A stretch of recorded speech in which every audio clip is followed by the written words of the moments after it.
Hey guys, welcome back to the channel. Welcome to a rank 4 showcase of Werewolf by Night, my first ever rank 4 in Alliance War. This fight is a very simple one. Every 10 hits, the opponent is going to apply a fault on me. So I am just going to go through very quick mechanics how you use Werewolf by Night in War.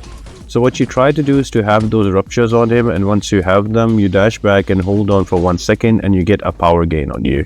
Now if you have a dupe, you also get unblockable, and if you go above 2 bars of power and you activate your power gain, you are also going to get unstoppable. So this fight was just about taking care about the falter, and there is enough of those buffs that will keep my lycanthropy charges up and running.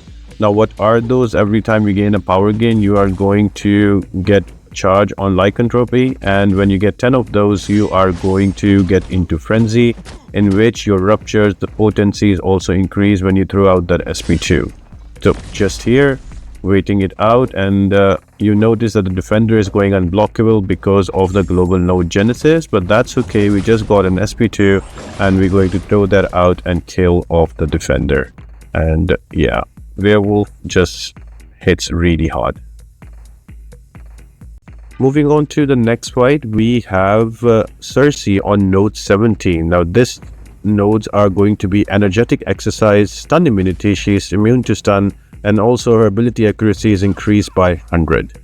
And she is immune to armor break and nullify, but when you knock her down, that goes on cooldown. But we're going to keep it very simple. We're just going to hit her in the block. When our power gain is ready, we're going to dash back and try to get that power gain and gain those lycanthropy charges. So the idea here is to get to an SP2 and try to throw that SP2 when there is no glancing. So I'm just trying to wait it out here. The glancing is about to expire. I'm in frenzy, and look at that SP2 doing damage, and that would just melt away. What I want to showcase is going to be on your path 4 on the new map. That is going to be your node number 21.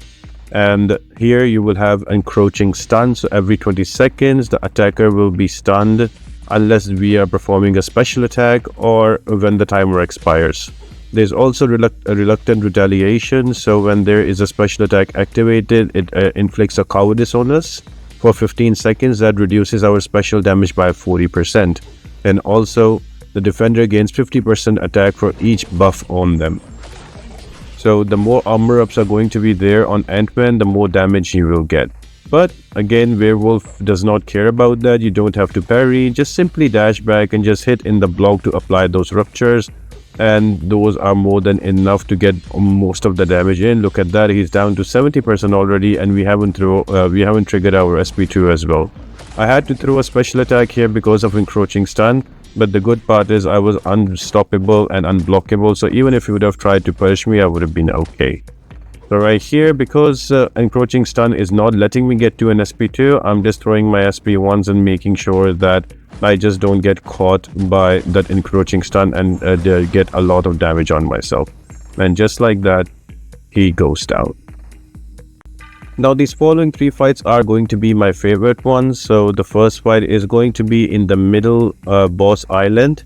I had to go against a Mangog, and I think that was node number 44, and poison and rupture with hazard shift and stun immunity. So no room to parry, but again, Werewolf is such a beast, literally, that you just hit in the block, dash back and wait for the power gain, and try to keep the charges down on Mangog. Of course, I'm running an invulnerability boost here. I'm just trying him to throw that SP1 out so I can just dash back and get that power gain. And while I build my charges, I build up to an SP2 as well, so I can do buttloads of damage in one special 2 and take him out. Now he's going to be at SP2, but that's okay. He does not have 10 charges, not going to be unblockable. That's fine. Now I have my frenzy up and a big SP2. I'll look at him just melt away, and I don't have to worry about the debuffs from the hazard ship because I am regaining health with the regen. So just have to be careful about the stun immunity. Another SP2, and that is curtains for Mangog, and he will die just very quick. Again, pushed him to an SP2. He still has 8 charges on him, so if he throws that SP2, that would be fine. But with the striker coming in and the SP1, I was able to bring him down. He can control super easy. Now this next one was a tough one. That's a node 49. I just want you to focus on the amount of damage he does. It's just crazy, and before you know it, the fight will be over. So node 49 generally is a very annoying node because of stunning reflection, poison, incinerate. So I don't have any room where I can just parry him, because he is going to stun me and with all of that damage. There is polka dot power though, so my ruptures will help me. So I have to throw an SP1 here because I don't want the brute force to do all of that damage to me. So the challenge of this fight was to get to an SP2, manage the brute force, and thankfully for the unblockable and the lycanthropy charges, I was able to do quite a bit of damage. But his SP1 is really annoying because it takes a lot of time, and by the time he finished this animation of the SP1, he is going to do quite a bit of damage to me with brute force. So that's the name of the game here. That's the deal. I'm just waiting out, trying to get a couple of ruptures in before I throw the SP2 out. This was a very touch and go fight. I wouldn't recommend going with Werewolf here, but if you're going to go, make sure that he's duped so you can use the unblockable to manage the brute force. The fight did get a little tricky in the end for me, but with that SP2 I was able to bring him down, and it was a close call, but with the damage I was able to really take him out very quickly. And the final one is going to be against a Maestro. Now, he is one of the more annoying nodes. That is node number 40 with obstinate charge. So the first time you try to parry him, he will have a stun immunity, and you have to use your reparries. There's also Mix Master, so you cannot use the same basic attack twice in a row. And then there's Tickic Soul Bomb. So if you parry him quite 3 times, he's going to apply a Soul Bomb on you. That will do quite a bit of damage depending on how many buffs you have on you. So here in this fight, I had to use only medium lights in his block. So you will notice in the whole fight, I will just use medium block, and he will not even evade one. So there's a lot to take care on this fight. This fight took quite a bit because I am not able to apply ruptures with the glancing. So I have to depend on the SP2 ruptures, but they still do quite a bit of damage. And because he's a rank 4, he just literally destroys the Maestro. Not one of the easier fights. He does take a bit of time to get down because of all of those glancing and all of those charges on him. Messed up the SP1 here, but that's okay. I had an indestructible on. Got to another SP2. I'm gonna throw that out and deal a bit more damage.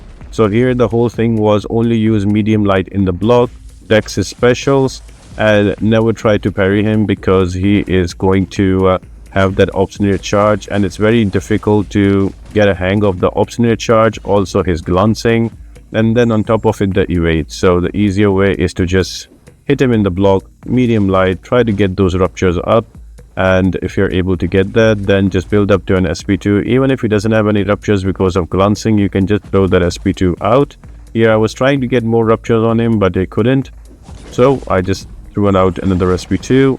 Those ruptures will be enough to do quite a bit of damage. He's down to 20%, and rinse and repeat that. He's such a cool attacker to play with in Alliance War, especially around this tactic when the Genesis defenders, they go unblockable after special attacks. You can just jump around and play with him. Really cool one. So really enjoying this rank 4. My second rank 4 will be up soon, so I'll put up a showcase for that as well. So I hope you guys enjoyed this video and makes you rank for your own Wolvie. Just make sure to like the video and leave your comments down below if you want to see some more showcase like this, and I'll see you on the next video. Bye.